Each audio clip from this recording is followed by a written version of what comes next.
സംഘടനയായ അമ്മയിൽ നടിമാർ തമ്മിലുള്ള ചേരിപ്പോര് തെരുവിലേക്ക്. നടി നീനാക്കുറുപ്പിനെതിരെ അതിരൂക്ഷമായ ഭാഷയിൽ ശാപവാക്കുകളുമായി ലക്ഷ്മിപ്രിയ രംഗത്തെത്തിയതോടെ സംഘടനയ്ക്കുള്ളിൽ വിവാദം പുകയുകയാണ്. എക്സിക്യൂട്ടീവ് കമ്മിറ്റി വാട്സ്ആപ്പ് ഗ്രൂപ്പിൽ ലക്ഷ്മിപ്രിയ അയച്ച ശബ്ദരേഖ പുറത്തായതാണ് സിനിമാ ലോകത്തെ ഞെട്ടിച്ചിരിക്കുന്നത്. കൊച്ചിയിൽ നടന്ന അമ്മ ഫാമിലി മീറ്റിംഗിനിടെ ഉണ്ടായ തർക്കങ്ങളാണ് വ്യക്തിഹത്യയിലേക്ക് വരെ നീങ്ങിയിരിക്കുന്നത്. പരിപാടിയുടെ ഷെഡ്യൂളിൽ മാറ്റം വന്നതിനെ തുടർന്ന് ലക്ഷ്മിപ്രിയ കോർഡിനേറ്റ് ചെയ്യേണ്ടിയിരുന്ന നൃത്തം നേരത്തെ നടത്തേണ്ടി വരികയായിരുന്നു. എന്നാൽ ഫാഷൻ ഷോയുടെ ചുമതലയുണ്ടായിരുന്ന നീനാക്കുറുപ്പ് നൃത്തത്തിൽ പങ്കെടുക്കേണ്ട കുട്ടിയെ വിട്ടു നൽകാൻ തയ്യാറായില്ല എന്നും മനഃപൂർവ്വം തടഞ്ഞുവെച്ചെന്നുമാണ് ലക്ഷ്മിപ്രിയയുടെ ആരോപണം. നീനാക്കുറുപ്പെ, നിങ്ങൾ ഗതി കിട്ടാതെ നരകിച്ച് ചാവുകയുള്ളൂ എന്നും സംഘടനയിലെ വിഷമാണ് നിങ്ങളെന്നും തുടങ്ങുന്ന കടുത്ത ശാപവാക്കുകളാണ് ലക്ഷ്മിപ്രിയ ശബ്ദരേഖയിൽ ഉടനീളം ഉപയോഗിച്ചിരിക്കുന്നത്. നീനാക്കുറുപ്പിന്റെ അഭിനയ പാടവത്തെയും സൗന്ദര്യത്തെയും വരെ ചോദ്യം ചെയ്യുന്ന ലക്ഷ്മിപ്രിയ നീനയേക്കാൾ സൗന്ദര്യം തന്നെ അമ്മയ്ക്കുണ്ടെന്നും മനസ്സിനാണ് സൗന്ദര്യം വേണ്ടതെന്നും തുറന്നടിച്ചു.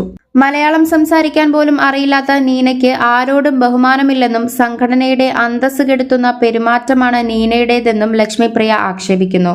സംഭവം വിവാദമായതോടെ ജനറൽ സെക്രട്ടറി കുക്കു പരമേശ്വരൻ ഇടപെട്ട് വാട്സ്ആപ്പ് ഗ്രൂപ്പ് അഡ്മിൻ ഒള്ളിയാക്കി മാറ്റി. ലക്ഷ്മിപ്രിയയുടെ പെരുമാറ്റം സംഘടനയുടെ അന്തസ്സിന് നിരക്കാത്തതാണെന്നും മറ്റ് എക്സിക്യൂട്ടീവ് അംഗങ്ങളെ കൂടി ഇത് മോശക്കാരാക്കിയെന്നും കുക്കു വ്യക്തമാക്കി.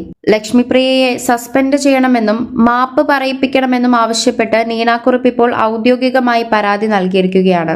ഇലക്ഷൻ സമയത്ത് തനിക്കെതിരെ നീന കരുനീക്കം നടത്തിയതിന്റെ തെളിവുകൾ കൈവശമുണ്ടെന്നും സംഘടന എന്ത് നടപടിയെടുത്താലും തനിക്ക് ഭയമില്ലെന്നുമാണ് ലക്ഷ്മിപ്രിയയുടെ വെല്ലുവിളി. മാർച്ച് 2 ചേരുന്ന എക്സിക്യൂട്ടീവ് കമ്മിറ്റി യോഗത്തിൽ ഈ വിഷയത്തിൽ സംഘടന നിർണായക തീരുമാനമെടുക്കും. News desk ZEDCO news.